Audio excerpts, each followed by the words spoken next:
Can you pray to the Prophet, peace be upon him, say, Ya Rasulullah? Absolutely.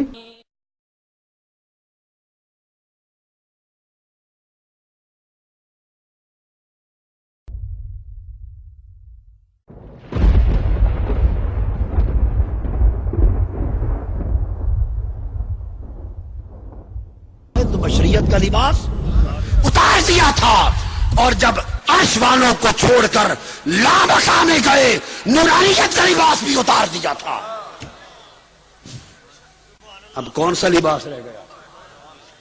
ہائے ہائے،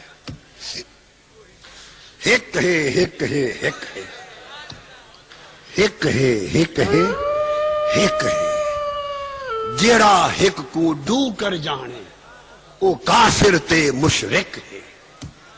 واہ یا رسول اللہ، یا رسول اللہ۔ Can you pray to the Prophet, peace be upon him, say, Ya Rasulullah? Absolutely. سن 2000 میں ابوا گیا، ابوا کے آگے جنگل میں گیا اور حضرت آمنہ کی قبر کو ڈھونڈا۔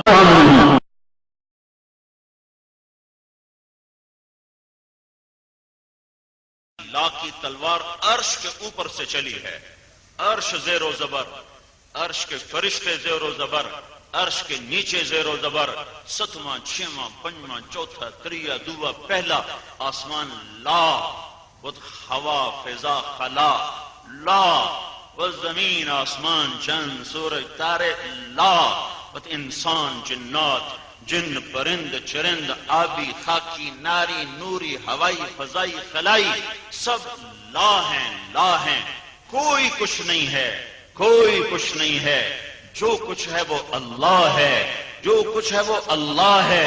جب لا کہا وہ لا ہوا، وہ لا بھی اس میں لا ہوا، جز لا ہوا، کل لا ہوا، پھر لا ہوا، اللہ ہوا۔ Ya Rasulullah. Can you pray to the Prophet, peace be upon him, say, Ya Rasulullah? Absolutely. Okay, what is the difference between Sunnis and Sufis? Sunnis are Sufis and Sufis are Sunnis.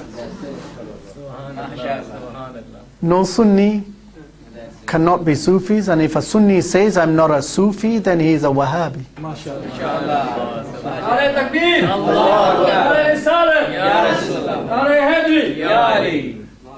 میرا سوال ذاکر بھائی سے ہے کہ ہمارے یہاں اسلام کو ایک نیا شکل دیا گیا ہے، وہ تبلیغی جماعت کے نام سے مشہور ہے، جس میں مسلمان جو ہیں وہ 40 دن اپنے گھروں کو چھوڑ کر مسجدوں میں رہتے ہیں، اور پھر اس میں ایک ایسی کتاب پڑھی جاتی ہے جس کا قرآن و حدیث سے کوئی تعلق نہیں، جھوٹی حدیثیں اس میں بھری ہوتی ہیں، فضائل اعمال یا پھر تبلیغی نصاب کے نام سے وہ مشہور ہے۔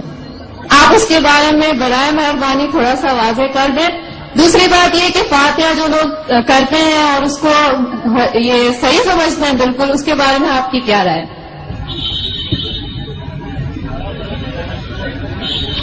حالانکہ ایسے سوال کا جواب میں اکثر دیتا نہیں ہوں، یہ میرا فن جو ہے وہ اسلام اور دیگر موضوعات، کیونکہ آخری سوال اور خواتین کی طرف سے ہے، لوگ یہ نہیں کہنا چاہتے خواتین کے سوالات کا جواب میں نہیں دے رہا ہوں۔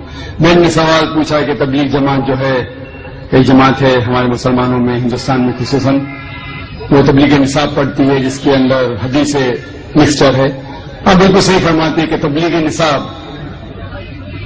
یا فضائل اعمال جسے کہتے ہیں، اس کے اندر ایک کتاب ہے جو مولانا زکریا صاحب نے لکھی تھی، اس کے اندر مکسچر ہے، صحیح حدیث بھی ہے، ضعیف بھی ہے، موضوع بھی ہے، کہانی قصہ بھی ہے، تو اسے سارے حدیث کو ماننا اور سارے حدیث پہ عمل کرنا صحیح نہیں۔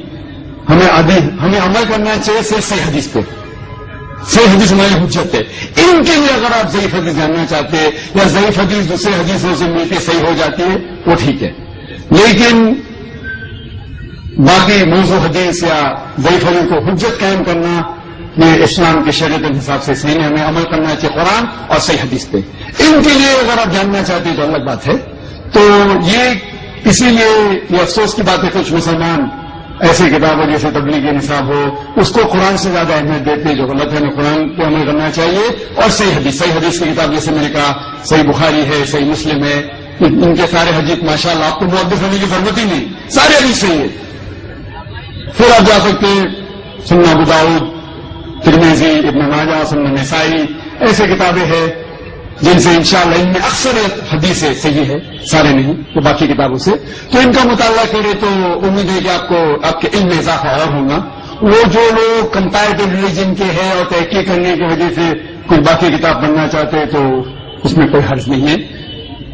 اور جو سوال تھا کہ 40 دن، ایسا کوئی میں قرآن مجید کی کوئی آیت نہیں جانتا ہوں جس میں لکھا ہوا ہے کہ 40 دن کے لیے آپ کدھر جاؤ، یا کوئی صحیح حدیث میں نہیں جانتا ہوں اس میں لکھا ہوا ہے کہ 40 دن کے لیے آپ کام چھوڑ کے کچھ جانا چاہیے، یا گشت ہوتا ہے ہفتے میں 1 بار، مہینے میں کم از کم 2 بار، سال میں کم از کم 3 دن، زندگی میں کم از کم سال میں 40 دن، مہینے میں 3 دن، زندگی میں کم از کم 1 بار 4 مہینے۔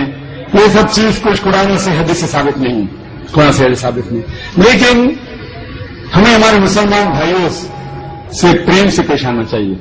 افسوس کی بات ہے کہ ہمارے مسلمان بھائیوں میں اتحاد نہیں ہے۔ اس کی وجہ ہے کہ کم علم کی وجہ سے ہمیں ان سے پیار سے پیش آنا چاہیے، حکمت سے پیش آنا چاہیے، اور قرآن حدیث کی دعوت دینا چاہیے، اصلاح کرنا چاہیے ہمارے بھائیوں کی۔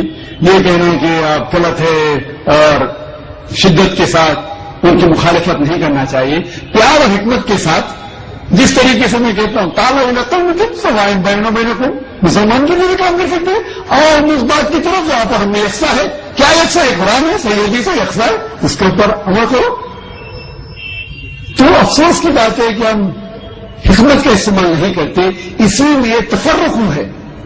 میں نے ایک تقریر دی تھی چنئی میں جنوری کے مہینے میں، یونٹی میں مسلم امہ، اسلام کی امت میں اتحاد، اور یہ تقریر انگریزی میں ہے جس میں نے فارمولہ دیا ہے کس طریقے سے قرآن اور صحیح حدیث کے اوپر عمل کریں گے تو انشاءاللہ سارے مسلمان اتحاد میں رہیں گے، ایک ہوں گے۔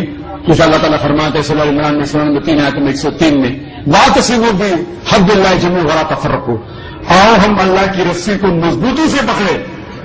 اللہ کی رسی ہے قرآن اور صحیح حدیث، اس کو اگر ہم پڑھیں گے سمجھ کے، افسوس کی بات ہم قرآن سمجھ کے پڑھتے ہی نہیں۔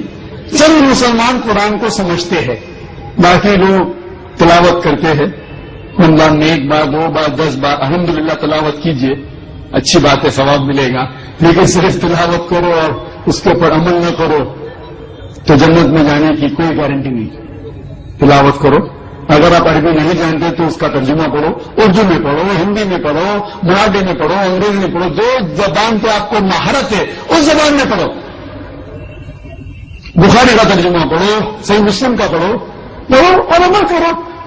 افسوس کی بات ہے کہ ہم قرآن مجید کو سمجھ کے نہیں پڑھتے، اسی لیے کوئی بھی آدمی اپنے آپ کو عالم بول کے آپ کو گھومنے لے جاتا ہے۔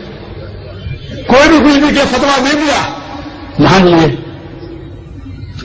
دیکھو ذاکر نائک جو اسلام میں کہتے ہیں وہ 0 ہے، 0 0۔ اسی لیے میں کہتا ہوں اللہ کہتے ہیں قرآن میں سورہ عمران سورہ نمبر 3 آیت نمبر 64 میں، تعالیٰ کم تم سوائن بہن، میں اگر کہوں گا تو اس کی اہمیت ہی کچھ نہیں۔ تو میں جو کہتا ہوں اسلام میں 0 ہے، میں ہمیشہ قرآن حدیث، قرآن صحیح حدیث۔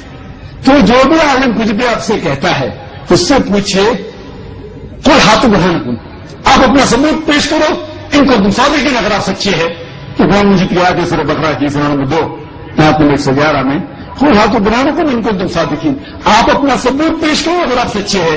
اگر آپ کے ثبوت پیش کریں گے کہ اسلام میں ہر مسلمان کو 40 دن رہنے کا تو میں جاؤں گا بے شک۔